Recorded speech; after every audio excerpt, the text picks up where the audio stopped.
오늘 말씀에 보면 초청해서 대접하지 말아야 될 사람들이 언급이 됩니다. 초청하지 않아도 될 사람이 누구냐? 오늘 본문 12절에 보면 네가 점심이나 저녁이나 베풀거든 벗이나 형제나 친척이나 부한 이웃을 청하지 말라. 우린 주로 이런 사람 청하잖아요. 완전히 거꾸로잖아요. 예.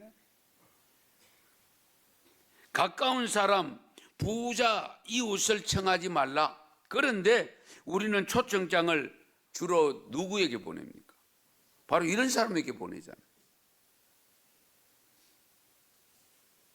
그리고 우리가 부주를 주고받는 것이 부조라고 합니다마는 당차 받을 수 있는 사람들에게 부주도 하잖아요. 예. 받지 못할 사람 잘 안 해요. 그리고 내게 했는 사람은 또 잘 하는데 왜 갚아야 되니까. 그런데 하지 않는 사람은 해야 될 자리도 피해버리는 그런 경향이 없지 않아 있어요. 목사인 저도 그렇더라고요. 저도 이 말씀을 준비하면서 회개를 좀 많이 했습니다. 우리가 현실이 그렇습니다. 그래서 부주 받고 난 다음에 서신으로나 요즘은 문자적으로 꼭 오는 회신이 하나 있습니다. 귀되게 대소사에 보온할 수 있도록 연락 주시기 바랍니다. 감사 인사를 하고 난 다음에 마지막 메시지. 예, 귀되게 대소사에 은혜 갚을 수 있도록 연락 주시기 바랍니다. 이것이 우리의 모습들입니다. 그런데 우리 하나님께서는 그렇게 갚음을 받는 사람들에게 하는 것보다는 아예 갚음을 받을 수 없는 사람에게 하는 것이 너희에게 더 큰 복이다라고 일러줍니다. 그게 너희에게 더 큰 복이다. 그런데 성경에 보면 여러분 가나 혼인잔치집에는 예수님의 어머님이 이미 가 계셨고 예수님도 초청받아 가신 적이 있는데 누가복음 15장에 보면 잃은 양 비유를 하시면서 잃었던 양을 찾아도 동네 사람들을 초청해서 잔치를 열었잖아요. 그런데 오늘 본문에 보면은 형제나 친척이나 부한 이웃을 청하지 말라 라고 한 이 말씀의 의미를 어떻게 해석해야 될 것인가?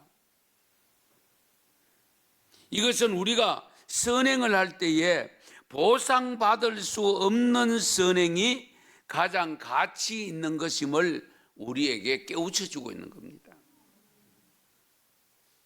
그런 사람을 아예 초청도 하지 말고 아니고 너희들이 진정한 가치 있는 일에 열심을 내라 그 말씀입니다.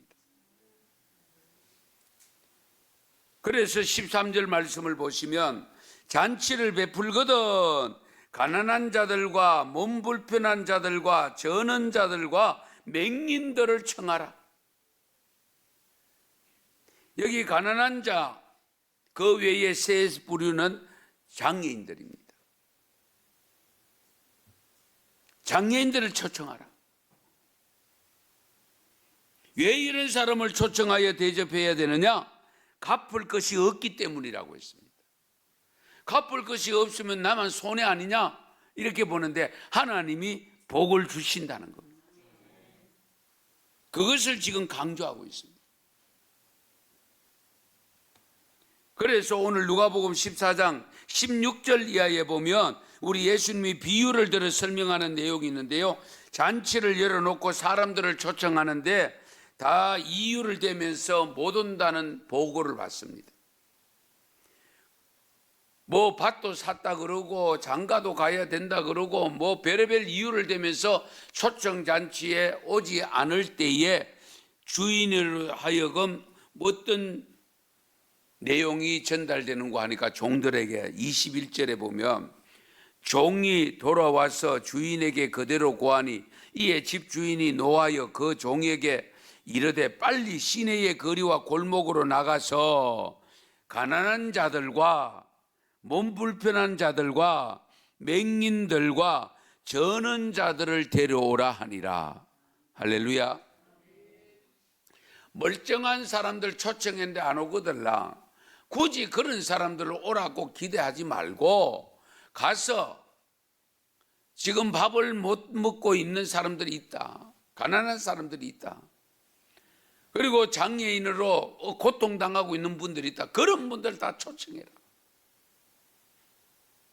이것이 하나님 나라의 잔치 비유입니다. 하나님 나라입니다. 그러면 왜 하나님께서 이렇게 말씀하셨을까? 하나님은 영혼을 위하시기 때문입니다. 아시겠어요? 육신이 장애를 입었다고 해서 영혼이 장애 입은 게 아닙니다. 육신이 가난하다고 해서 영혼이 가난한 게 아닙니다. 영혼은 동일합니다. 하나님은 그 영혼을 보시기 때문입니다. 예수님을 믿는다는 게 뭡니까? 잘 생각하셔야 됩니다. 작은 형제들에게 한 것이 곧 내게 한 것이라는 우리 주님의 말씀은 우리가 어떻게 하나님을 사랑할 것인가에 대한 방법을 구체적으로 제시해 줍니다. 믿음으로 구원받는다는 말씀은 선행으로 사랑을 실천하는 것을 내포하고 있는 겁니다. 그래서 야고보 사도는 행함이 없는 믿음은 죽은 믿음이라고 강조한 겁니다.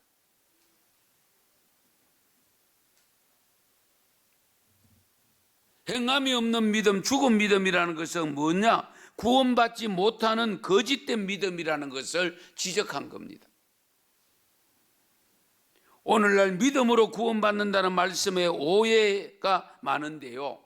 마치 선행은 구원에 있으면 좋고 없어도 괜찮은 것점으로 생각하는 데 아닙니다. 믿음과 선행은 나누어서 생각할 수 있는 것이 아니고 동전의 이면과 같습니다. 믿음과 행위는 같이 가야 됩니다. 믿음 없는 선생은 위선이요, 행함이 없는 믿음은 거짓이요, 죽은 믿음입니다.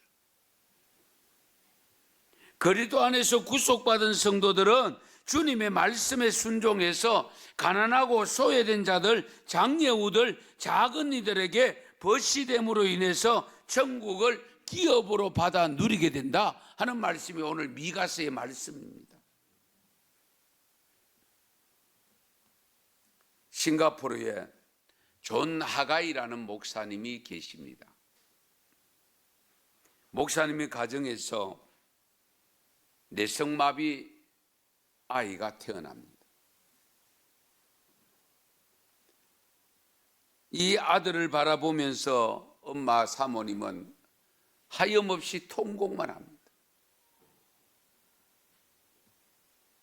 그것보다 더 괴로운 것은 목사님의 가정에 이런 아이가 태어났다는 것이 덕이 안 되잖아요. 우선은 교인들한테도 그렇고 사회 사람들에게도 수군거리기 시작합니다. 그러나 이 하가이 목사님은 이 아들을 부끄럽게 생각하지 아니하고 어디에 가든지 이 아이를 데리고 다녔다고 하고 집에 손님이 없으면 제일 먼저 소개하는 가족의 이 뇌성마비 아들을 소개했다고 합니다. 그런데 24살이 되었을 때에 하나님의 부름을 받고 세상을 떠납니다. 그 세상을 떠나고 장례식장에서 이 하가이 목사님이 이렇게 이야기를 했답니다. 이 아들은 잃은 것이 아니라 하나님께 갔습니다. 내 아들은 나에게 하나님의 사랑을 깨닫게 해 주었습니다. 이 아이를 바라볼 때마다 하나님의 엄청난 사랑을 깨달았고 내가 하나님 앞에 바로 서지 못하는 장애인임을 깨달았습니다. 우리는 서로 후회 없이 사랑했습니다. 이 아이의 이름을 세계 젊은이들을 위해 뭔가를 남기고 싶습니다. 그래서 세운 연구기관이 있는데 존 하가이 연구원을 세워서 교회 제3세계 지도자들에게 세미나를 열어주고 돕는 사역을 하고 있다는 겁니다. 자녀들은 사랑을 먹고 삽니다. 참된 사랑에는 가식이 없습니다. 자녀들만은 아니죠. 우리 모든 사람은 사랑을 먹고 삽니다. 그래서 전부 사랑받기를 원합니다.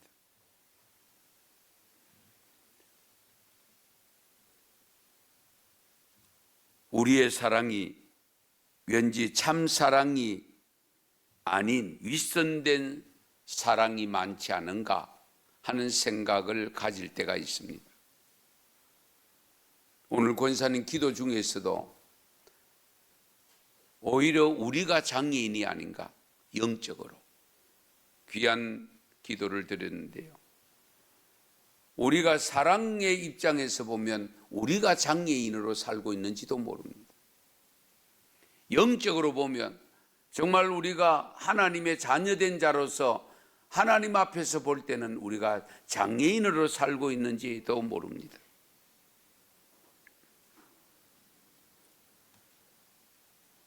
앞으로 우리 교회의 경우도 특별한 초청할 일이 있을 때에 대상을 가리지 않고 초청해서 정말 장애인들을 반드시 함께 초청해야 되겠다는 마음을 가지고 있습니다. 올해까지는 아직 알지 않았지만 이런 장애인 주일 때는 정말 장애인을 초청, 같이 함께하는, 그러면서도 우리가 작은 사랑을 실천해 보여드리는 그런 마음을 가져야 되지 않겠습니까? 초청 기념주일, 부활절, 각종 감사절, 어린이주일, 청년주일, 어버이주일, 어떤 경우에도 우리가 초청할 때에 그런 초청 대상자들 중에서 장애를 가지고 있는, 어려움을 겪고 있는 이런 분들을 더 우선적으로 초청해서 하는 것이 하나님 앞에 더 큰 영광이 될 줄로 믿습니다. 왜? 하나님이 말씀하셨으니까. 우리가 즐거운 일일수록 초청해야 되는데 즐거운 사람들만 초청하면 우리에게 임시적으로 순간적으로는 즐거움을 누릴 수 있을 것입니다만 하나님으로부터 받을 것은 아무것도 없습니다.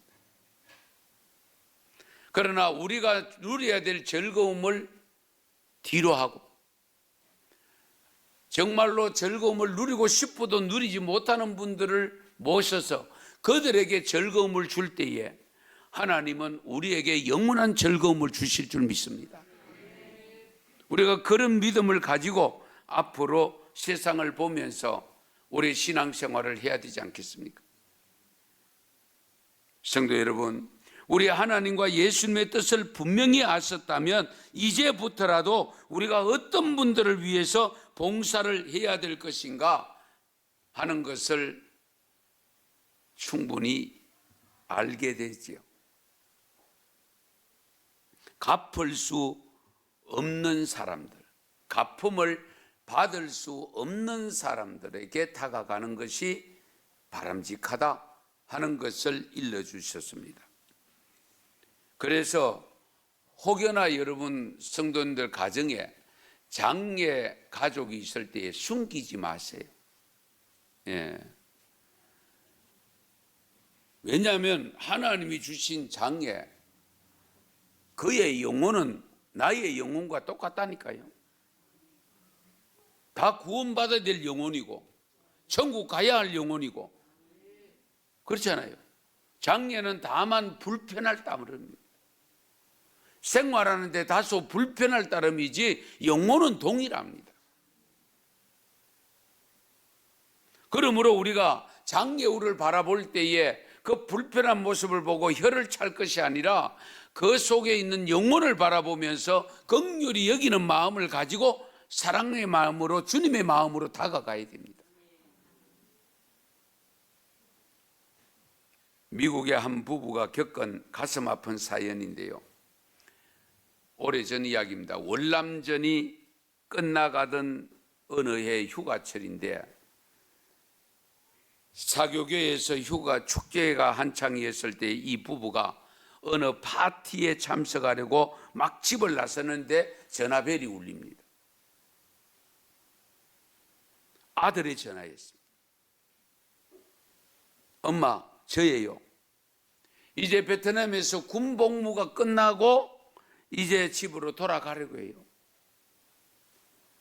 그러니까 엄마가 얼마나 반갑겠어요. 정말 잘 되었구나. 그럼 집에 언제 오니? 그런데요, 제가 친구 한 명을 집에 데려가고 싶어요. 물론 괜찮다. 얼마나 함께 있으려고?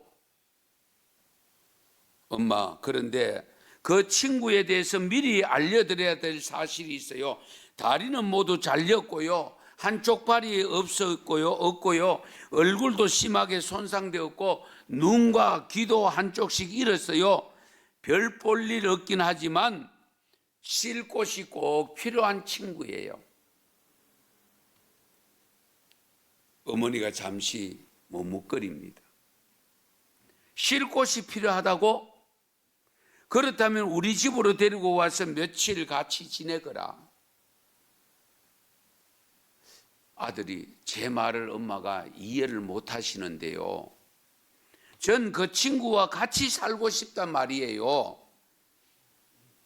얘야, 그 친구와 함께 산다는 것 좀 무리라고 생각한다. 어서 와서 휴가를 함께 보내자. 그리고 내 친구 말인데 사정은 안 됐지만 주위 사람들이 어떻게 생각하겠니? 또 뭐라고 생각하겠니? 설명할 길이 있겠나? 네 아빠나 친척들한테 어떻게 이야기하겠니? 이 이야기가 계속될 때에 아들이 전화를 끊어버렸습니다. 그래서 축제 현장에 가서 축제를 다 지내고 즐겁게 시간을 보내고 저녁에 집에 돌아왔는데 캘리포니아의 한 마을의 경찰서에서 전화를 달라는 메시지가 와 있었습니다. 그때는 아직 휴대폰이 없던 시절입니다. 어머니는 전화를 걸어서 경찰서장을 찾아갔습니다. 경찰서장이 이렇게 말합니다. 오늘 길에서 한 젊은이를 발견했습니다. 두 다리와 한쪽 팔이 없고 얼굴은 심하게 손상되었고 눈과 귀도 한쪽씩 없었는데 머리에 총을 쏘아 자살했습니다. 신원을 확인해 보니까 당신의 아들이었습니다. 이 이야기는 실제로 있었던 실화입니다. 불쌍한 젊은이를 받아들이는 넓은 가슴이 있었다면 이 아들이 죽지는 않았을 겁니다. 자기의 형편을 친구의 형편으로 가장해서 엄마에게 이야기했는데 엄마가 그것을 받아들이지 못하는 그 마음을 보고 그 마음을 읽고 본인이 스스로 자기가 생명을 끊었던 겁니다. 월남전에서 그 엄청난 상처를 입고 부상을 입고 그래도 그 사실을 알리지 않고 치료를 받아서 어느 정도 되니까 제대를 하고 집으로 돌아오는데 얼마나 놀라겠습니까?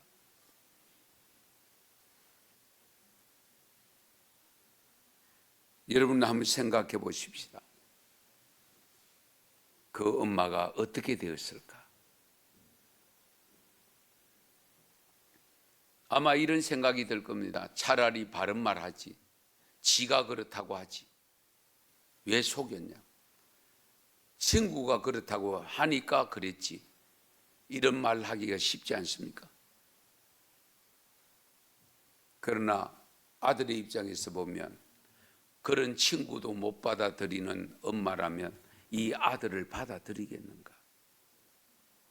그 생각을 할 수밖에 없습니다. 우리가 인식을 바꿔야 됩니다. 장례는 불편할 뿐입니다. 그리고 나와 조금 다를 뿐입니다.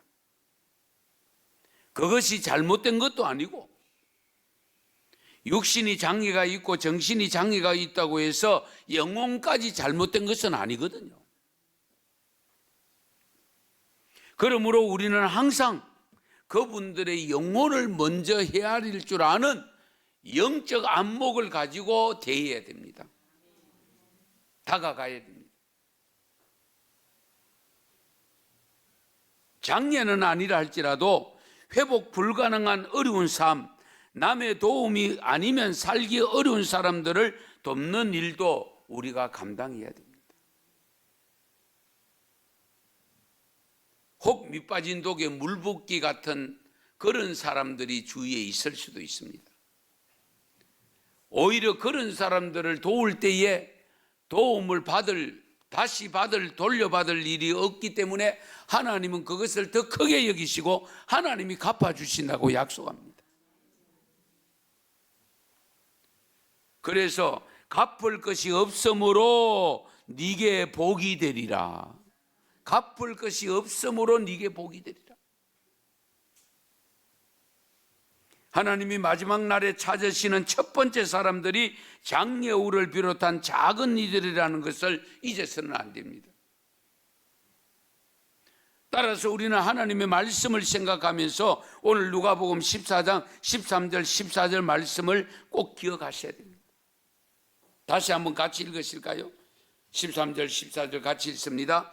잔치를 베풀거든 차라리 가난한 자들과 몸 불편하는 자들과 저는 자들과 맹인들을 청하라.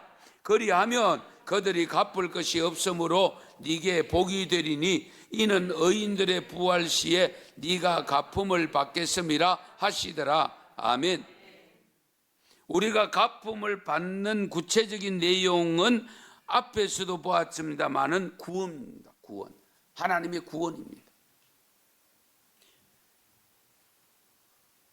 하지만 하나님은 다시 구체적인 내용들을 가르치고 있는 말씀들이 여러 곳 있습니다만은 우리 신명기 14장 28절 29절 한번 보시겠습니다. 같이 읽습니다. 매 3년 끝에 그의 소산의 10분의 1을 다 내어 내 성읍에 저축하여 너희 중에 분깃이나 기업이 없는 레위인과 내 성중에 거류하는 객과 및 고아와 과부들이 와서 먹고 배부르게 하라. 그리하면 내 하나님 여호와께서 내 손으로 하는 범사에 네게 복을 주시리라. 아멘. 디모데전서 6장 18절 19절 말씀 또 있습니다. 같이 읽습니다. 선을 행하고 선한 사업을 많이 하고 나누어 주기를 좋아하며 너그러운 자가 되게 하라. 이것이 장래에 자기를 위하여 좋은 터를 쌓아 참된 생명을 취하는 것이니라. 아멘. 마태복음 25장에 보면 35절 36절에 보면 주님께서 말씀합니다. 줄일 때, 목마를 때 마실 거 주고 먹을 거 주고 나그네 되었을 때 영접해 주고 헐벗었을 때 옷을 입혀주고 병들었을 때 돌봐주고 옥에 갇혔을 때에 신방 와주고 면회 와주고 그런 것을 한 사람들을 오른편에 두었다고 했습니다. 그런 것을 하지 않는 사람은 왼편에 두었다고 했습니다. 그러면서 따집니다. 주님이 언제 오셨습니까? 그런 사람은 언제 오셨습니까? 작은 자에게 하지 아니한 것이 곧 나에게 하지 아니한 것이 되고 작은 자에게 한 것이 곧 나에게 한 것이다. 작은 자를 주님과 동일시하고 있습니다. 그런 의미에서 우리가 살아가는 삶 속에 잘 생각하셔야 됩니다. 주님이 내게 어떤 모습으로 찾아오실까? 늘 좋은 모습으로 화려한 모습으로 세마포 입으시고 영광스러운 모습으로 찾아오시는 게 아닙니다. 어쩌면 한 푼 주이소 하고 찾아오실 수도 있습니다. 한편으로는 날 좀 도와주세요 하고 찾아오실 수 있습니다. 이것을 놓쳐버리면 후회할 일이 생깁니다. 그러므로 우리가 살아가는 삶 속에 오늘 주신 말씀을 기억하시면서 어렵고 힘들게 사는 분들과 장애우로 사는 분들 정말 외면하지 아니하고 도로 받을 것이 없을수록 기꺼이 드릴 수 있는 믿음으로 사셔서 우리 하나님께서 주시는 복을 놓치지 않고 받아 누리는 삶이 될 수 있기를 축원합니다. 축복합니다.